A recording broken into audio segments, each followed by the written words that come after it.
যা গরম পড়েছে বন্ধুরা, শরীরের জন্য একদম হালকা পাতলা খাবার আর না হলে টক সেইগুলোই কিন্তু আমাদের খাওয়া উচিত। তো আজকেও আমি সেই ভেবেই একদম হালকা পাতলা রান্না করেছিলাম, আর তার মধ্যেই একটা তোমাদের সঙ্গে শেয়ার করব।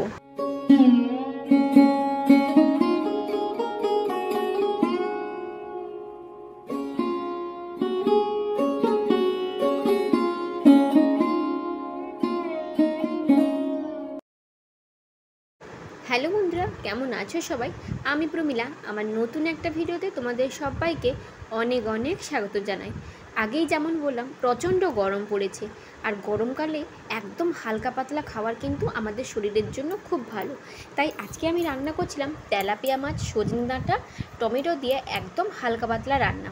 তো চলো আজ এই রেসিপিটাই তোমাদের সঙ্গে শেয়ার করব।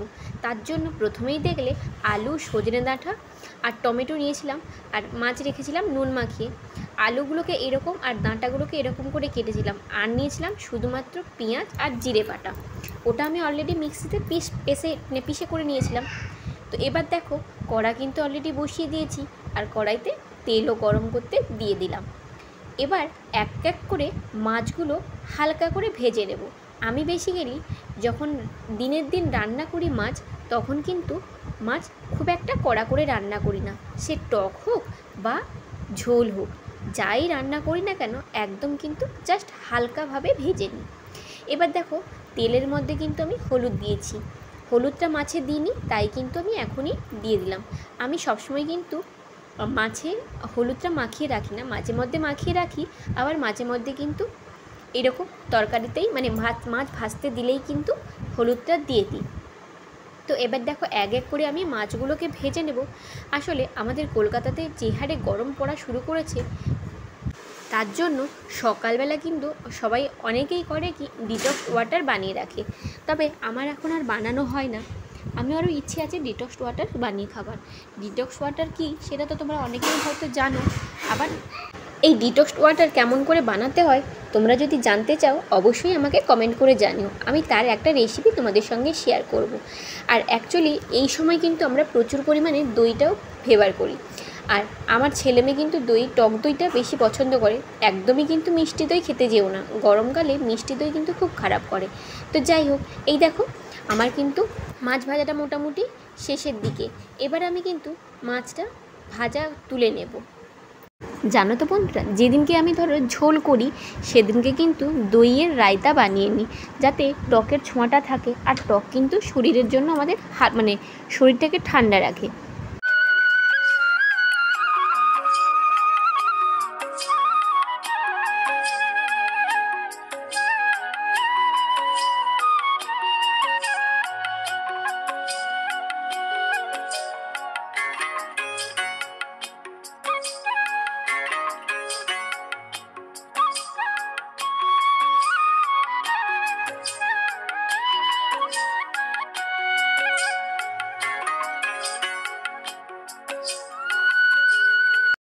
তো এবার তো দেখতেই পেলে বন্ধুরা, মাছগুলো আমি তুলে নিয়েছি। আর ওই মাছ ভাজা তেলেই কিন্তু আর একটু তেল আমি অ্যাড করব। কারণ আমি তোমাদের আগেও বলেছি, আমার অন্যান্য ভিডিওতে তোমরা অনেকেই জানো যে আমি কিন্তু সবসময় হালকা পাতলা রান্নাই পছন্দ করি। তবে হ্যাঁ, খুব প্রয়োজন হলে বা যেদিনকে খুব ইচ্ছে করে তখন কিন্তু একটু রিচ খাবার খাই। না হলে বেসিক্যালি কিন্তু আমি একদম হালকা খাবারটাই মানে হালকা তেলে মশলার খাবারটাই পছন্দ করি।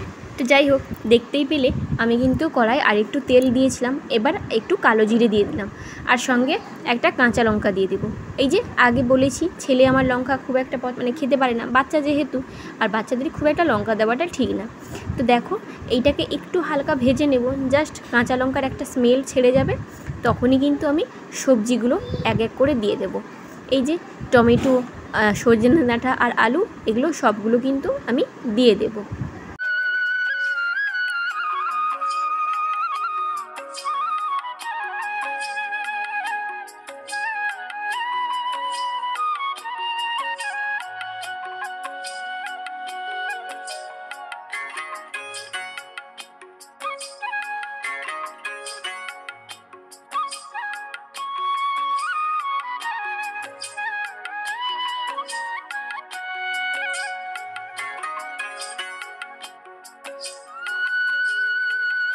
তো বন্ধুরা দেখো, এবার কিন্তু আমি সবজিগুলো দিয়ে বেশ কিছুক্ষণ নাড়াচাড়া করেছিলাম আর তারপরে ঢাকা দিয়ে রেখেছিলাম।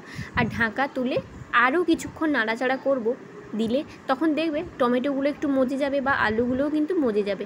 আমি কিন্তু এখনও অবধি একটুও লবণ দিইনি। এবার কিন্তু একটু লবণ দেব, হলুদ, তারপর ভালো করে নাড়াচাড়া করে আরও কিছুক্ষণ ঢাকা দিয়ে রান্না হতে দেব।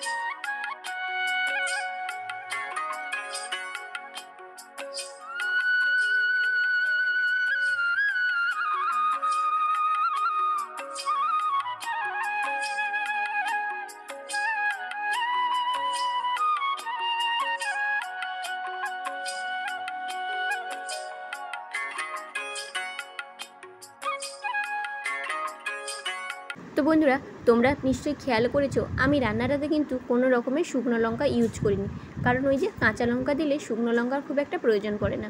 তো এবারে আরও কিছুক্ষণ ঢাকা দিয়ে নাড়াচাড়া করেছিলাম, তারপর টমেটোটাকে ভালো করে ঘেঁটে দিয়েছিলাম। এবার দেখো, পেঁয়াজ আর জিরের যে পেস্টটা বানিয়েছিলাম ওই পেস্টটা দিয়ে আরও কিছুক্ষণ নেড়ে আবারও কিছুক্ষণের জন্য রান্না হতে দেব। আর এখানে কিন্তু একটু ভালো করে মশলাটা কষিয়ে নিতে হবে, না হলে একটা কাঁচা কাঁচা কেমন স্মেল থেকে যায়।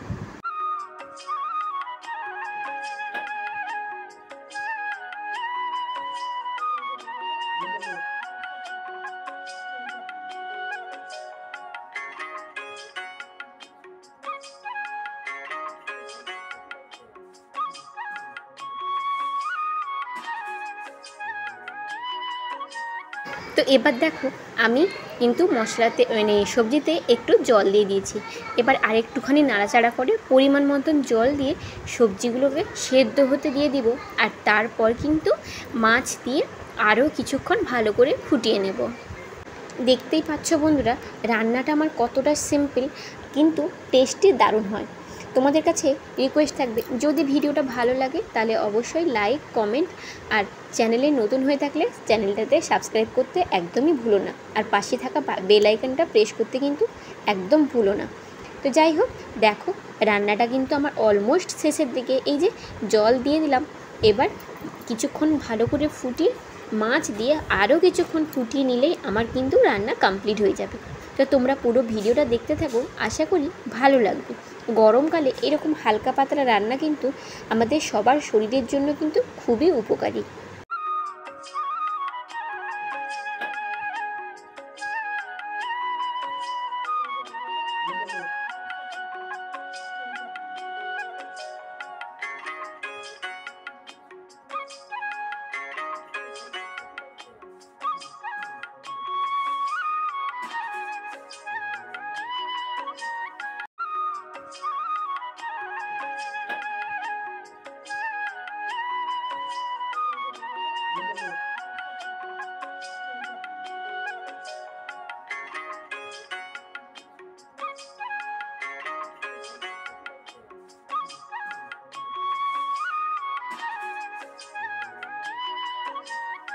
তো বন্ধুরা, আজকে কিন্তু আমার এই রান্নার সঙ্গে ছিল লাউ শাকের ভাজা।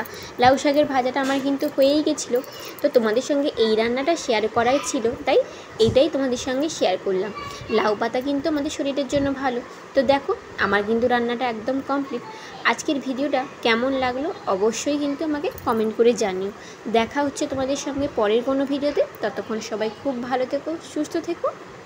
তো দেখো, রান্নাটা কত সুন্দর কালার এসছে, একদম হালকা পাতলা। আর আমার কিন্তু তেমন কোনো মশলাই লাগেনি, শুধুমাত্র জিরে আর পেঁয়াজ বাটাই লেগেছে।